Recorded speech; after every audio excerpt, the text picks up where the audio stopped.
Kumusta candidate number 1? Ayos mo siya, sir. Anong namamatik mo niya? Huwag mo ako. Mogma. Tigabang kami, nagkakor ka eh. Dikit lang. Maray ka pa. Ano man ang isa yung mga inspirasyon mo man sa pag-evaluate mo niya?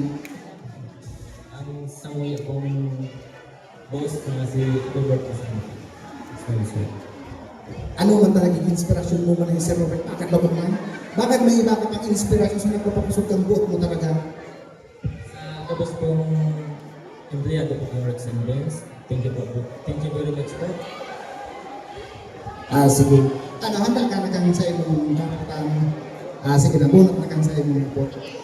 2 beses ko man na uutron ang ayaw.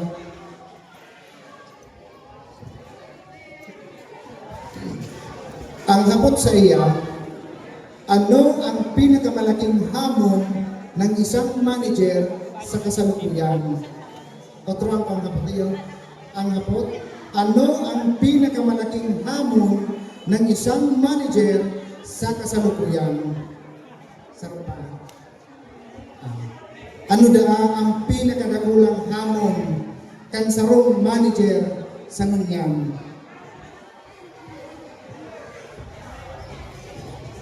Ang pinakatakulang ng hamon bilang manager po ang sa tuyang improvement po ang sa tuyang empleyado or kumpanya para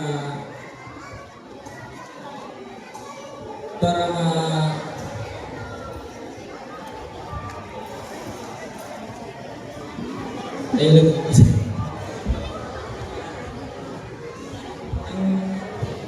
wala pong hamon sa kaya ang ma-improve po sa kaya ang kumpanya kasi tabangan po ang kada empleyado na may motivate pang bilang leader magpaka-leader po. Yun lang. Salamat, candidate number 1. Sabi ka ng candidate number 1, pag leader ka, dapat tayo magpara pasala-sala. Let us welcome the candidate number 2. Dahil ko araw kung kabali na siya sa mga araw anong candidate at siya. Kumusta candidate number 2? Ayos na siya. Anong namamatig mo niya?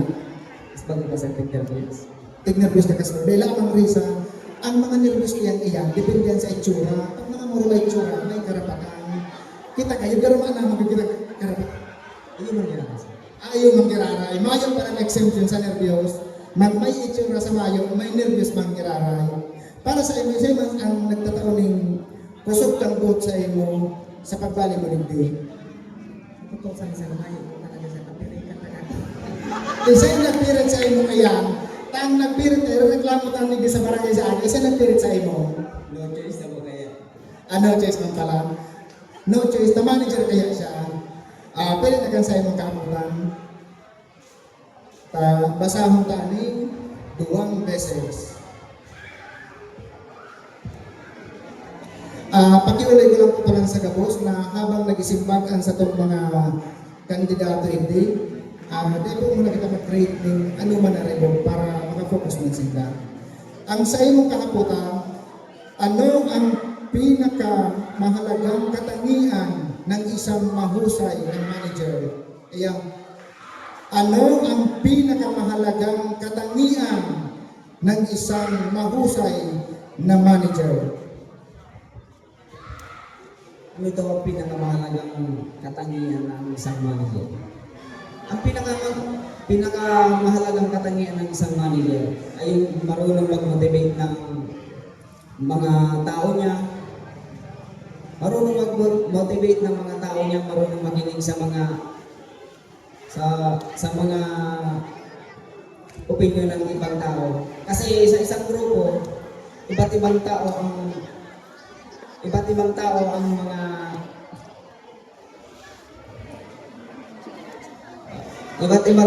mga nakakasama at syempre may iba't ibang opinion din sila.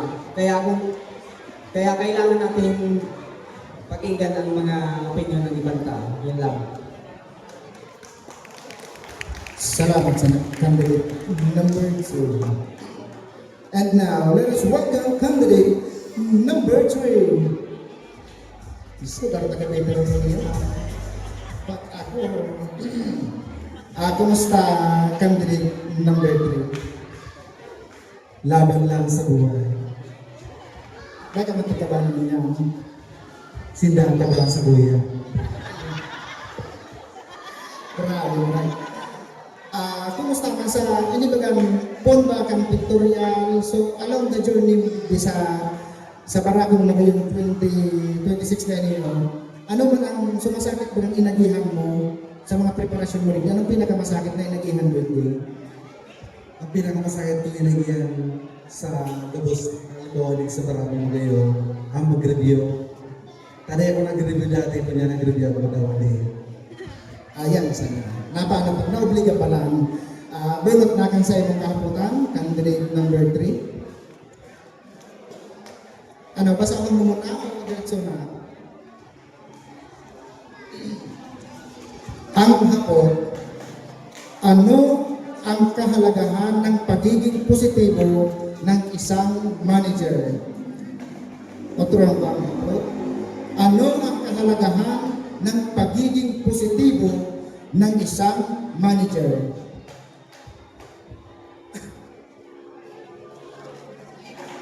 Para sa akin, ang kahalagahan ng pagiging positibo ng isang manager is nakakamotivate siya ng ibang tao. Ang lahat ng bagay ay napapadali pag positibo ka. Naiisip mo yung solusyon, hindi yung problema. Nagagawa mo na siya ng mga paraan. At bilang manager, or kailangan mo talaga maging positibo dahil hindi lang team ang sumasuporta at naniniwala sa iyo, kundi buong empleyado. Yun lang ang po sa iyo. Malamang marupakan dyan. Garugururot na sa mga taga-Betalong dyan. Let us welcome, thank you, candidate number 3. Let us welcome candidate number 4. Grabe si candidate number 4. Ano ang pangalan? Ano nga rin si screen name mo? Jillian. Jillian. Bakit saan naman ang maray pa kami yung sinambali sa iyo? Kumusta candidate number 4? Kumusta? Ayos mo. Kumusta man so duwang nawawarang Dragon Ball? Aday panahon pa. Aday pa na, nakatago ka pala. Kumusta? Anong mensahe mo man sa mga supporter mo dito sa mga nag-support sa mo? Ngunya na bang anong mensahe mo sa iba? Ako lang kong pasalamat sa mga nagsusuporta sa kuya na yaw hindi. Ako lang kong pasalamat sa inyo na nagbabot sa mga. Lalong-lalo na sa kuyang magurang salamat. Kaya, Yan ko lang sa Dragon. Suporta pala na lang. Handa ka na sa ibang kahaputan. ayun ako. Kabunot na kan sa ibang po.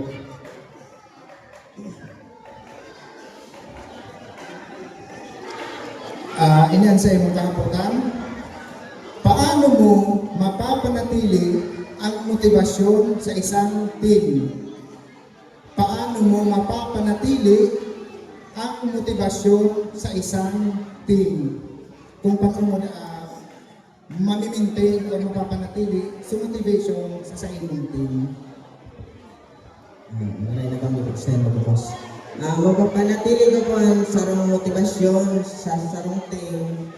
Arna na sumago, kaya po ang maging positibo kita pero kung maging negatibo kita, baka kayo ang mga toxic sa satuyang team.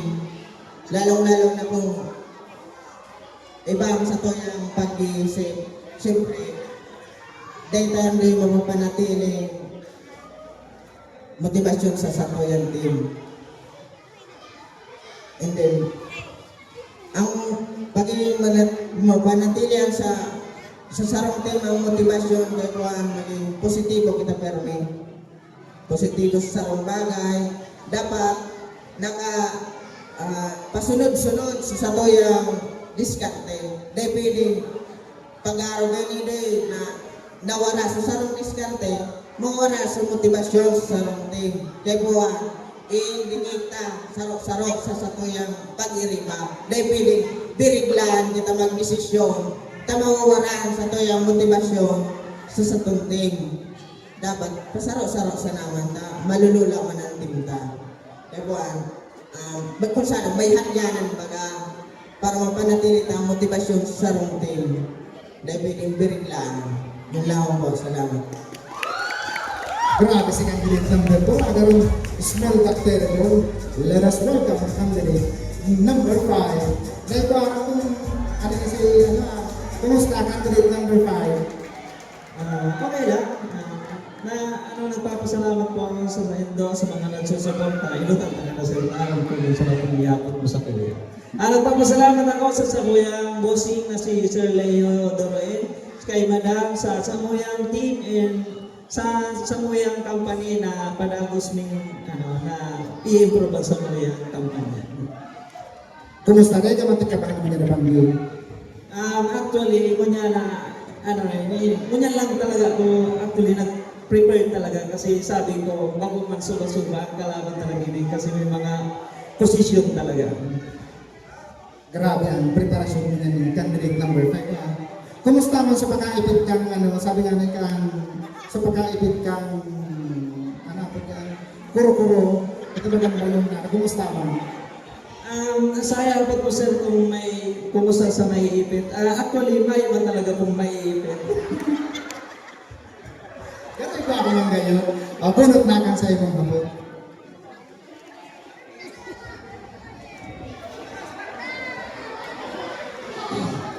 Ilan sa imong hapon, candidate number 5, naniniwala ka ba sa tamang panahon at bakit?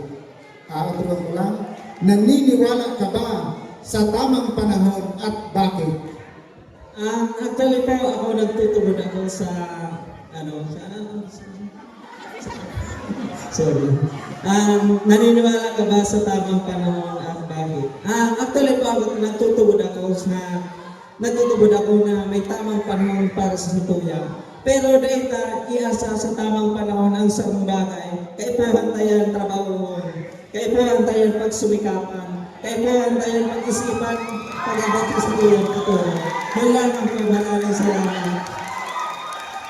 Grabe mo. Maswerte na rin sa pagkaipit kang kuro-kuro. Sige na, bigyan na kita kay candidate number 6. Kumusta candidate number 6? Okay man po, sir. Medyo kapagaw, pero normalize na lang. Laban lang. Sa mga hapon, para sa imo kuta, anong number ko sa umuya mo simba ko na hapon ka sa bago kuta? Para sa lugo, so number 5 po na may kasimbag na. Pero, dapat accept. Laban lang giraray. Ano man yung kumpanya ang tig-represent mo? Budget plus po. Budget World Plus. Ano handa ka na sa imong kahaponan? Sige, nabunot na lang sa imong hapon.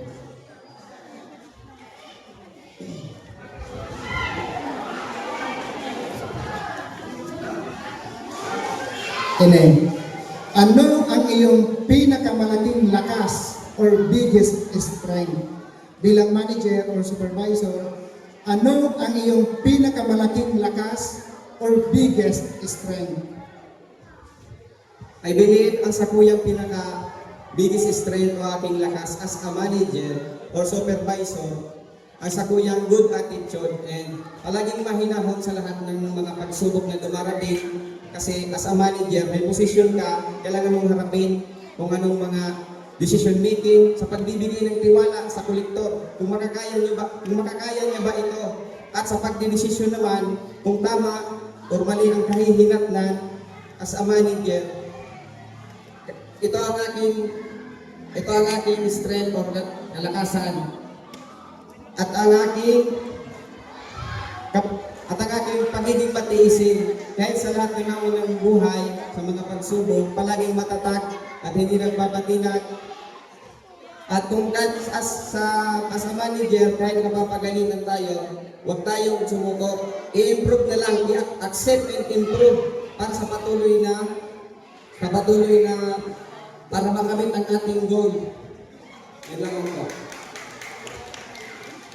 Maraming salamat, candidate number 6. Let us welcome candidate number 7.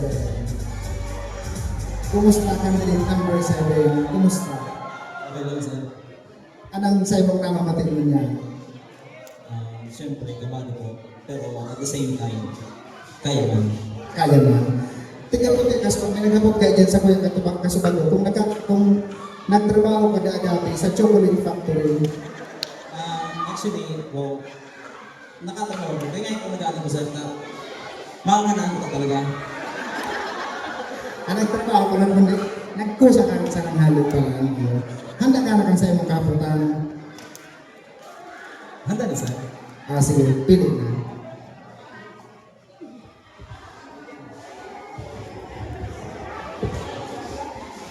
Iniyan sa imong kaputan. Paano mo mapapanatili ang motibasyon sa isang team? Otro ang kamangapot. Paano mo mapapanatili ang motibasyon sa isang team?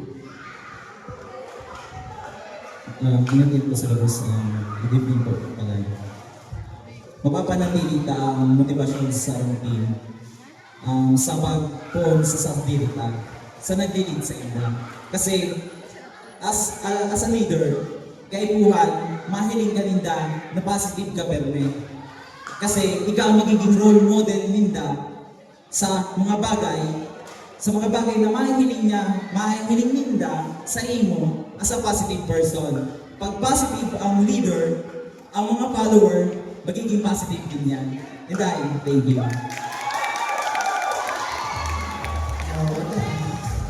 Let us welcome candidate number 8. Kumusta candidate number 8? Sa mga kalaban mo yung number 8, para sa iyo, isa yung pinaka, kung magkaroon, kinabahan ka na talaga sa iya. Halos ka mas mga kasi kaya mas okay. Thank you! Anong mensahe mo niyan sa imong mga supporter na yaon mo niya na kinabanggo? Nagpapasalamat po ako dahil yung sa Kuya Magong, ang sa Kuya Lucky, ang sa Kuya Manugang, sa pagsuporta. Salamat tapos sa Kuya mga katrabaho. Salamat sa inyo. Good work! Go lang ito. Thank you. Sa iyo mo at yan paguli mo, mahanap pa daw ni Mrs. So, tiga para takong mong nawawurang Dragon Ball.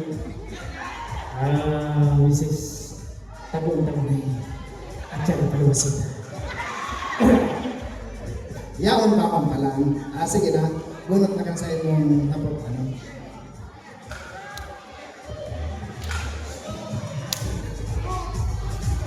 Ang sa imong hapot, candidate number 8. Ano ang iyong mensahe sa mga gustong maging manager balang araw? Ulitin kang hapot. Ano ang iyong mensahe sa mga gustong maging manager balang araw? Marina ko po sa kagabusan. Ang sa kuya ko mensahe sa gustong maging manager balang araw. Ngunyong kasanak adalan nila ang pagiging positibo, pagiging responsable, asin ang pagiging buo ang loob, ang pagiging positibo kaisipan. Dahil sa pamamagitan na ini, lalo pa na magkikaigwa, minsarong pagkasararo, asin tiwala sa bilong hindi. Asin nagtutulog po ako bilang sarang manager, bakit naman kitang maray sa pagbanda ng sarang trabaho. Dapat totoo kita mag-motivate ng tayo tanganin maabot ng daman kung ano ang sa idang pangarap sa buhay. Salamat po at maraming salamat. Salamat, candidate number 8. Let us welcome candidate number 9. Kamusta candidate number 9? Okay lang po. Anong kumpanya or barangay ang tig-represent mo niya? Barangay Hingaroy. Anong mga taga-Hingaroy dyan? Pero yung sa mga taga-Hingaroy. Halimbawa ngaya, ipagpalagay tabaga ngaya igdi. Ay kung kung may isang tao na muyaw mong pasalamatan sa journey kang pagbali mo dito, isa yan muyaw mong pasalamatan mo niya. Ang sa kuya talagang mabuo ka ito rin yung balita. naka-experience sa akin nga ako, masakit talaga ang pagal. Pero ang nag-motivate talaga sa ako, nga ng balik video, yung sa ko yung may girlfriend. Yung parang nagkapartaban sa umaga na panag-balik video, siya mo nag-experience talaga. Kaya salamat sa inyo. Signing mo daw maya. Signing mo daw, makapapadokan sa imong bata, ang itatagong mo, ano yun, kuro-kuro. Yung ano? Ayaw ka mo pala. Sige na. Handa ka na kan sa imong kahapotan. Kasi, ano? Sige na, bunot na kan sa imong ako.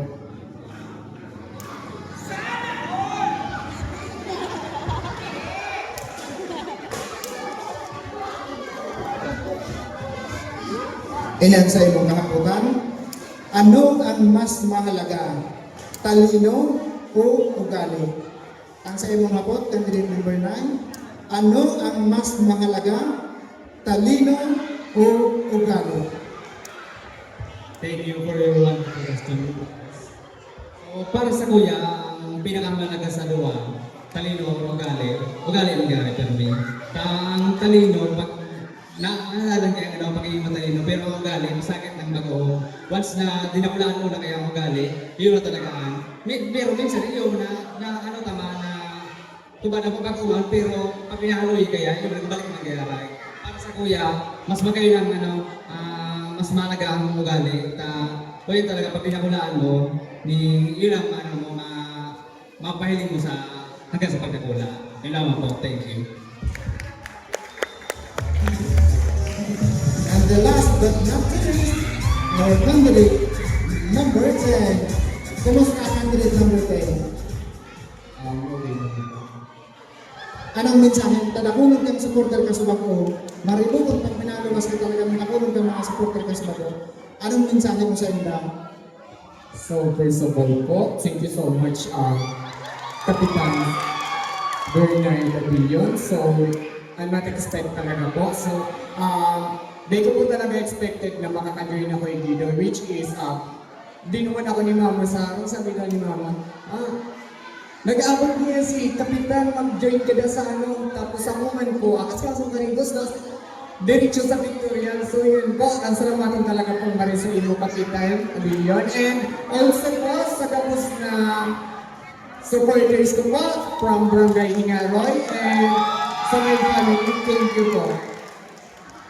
Para sa inyo, candidate number 10, masasabi mo daw na ikaw ang pinakamasikip sa kabus na kandidata. For me po, di po ako nag-expect nangyari po kaya, which is sigad lang po ang nakakaaral kung ano po ang nangyayari nila na bangin. So, good luck na lang po sa kabus na candidate and sa kuya po. Sige na, magbunot ka lang sa imong kabota. Solo naman sa nanganian.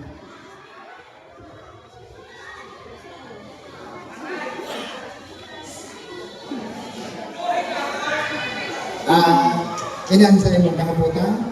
Ano ang pinakamahalagang aral ang natutunan mo sa buhay? I will repeat. Ano ang pinakamahalagang aral ang natutunan mo sa buhay? So thank you so much for wonderful questions. So this question is, ano ang pinakamahalagang aral ang natutunan mo sa buhay? I will be Vincent Salman. Ang natutunan ko po sa aking buhay ay ang pagiging marespeto. Dahil unang-una dito nagmula sa mga magulang ko kung ano ba ang karapat-dapat sa lahat ng bagay. Ano ba ang pipiliin ko? Yung magiging masama ba ako o hindi? So ano ang natutunan ko sa buhay? So ladies and gentlemen, this evening, so ang natutunan ko kung paano pahalagahan ang isang bagay na hindi ko pa dapat alam. So kailangan po natin ipatatag ang ating sarili. At hindi lang po. So, ito pa po, ang natutunan ko po sa aking buhay ay ang pagmamahal sa kapwa-tao. Dahil dito mo mapapakita kung ano ba ang kahalagahan ng pagmamahal sa isang tao. Dahil sa kasalukuyan ngayon, marami ng kabataan ang nagre-rebelde sa kanilang mga magulang. Kaya Kaya ang natutunan ko sa aking buhay ay ang pagrespeto sa mga magulang, sa mga nakakatanda, at sa lahat ng nakakasalamuha. Yun lang po. Maraming salamat. Alright, thank you so much, candidate number 10. At this time, it is my pleasure to invite one of our major sponsors, the owner of Better Home Marketing, Budget Home Plus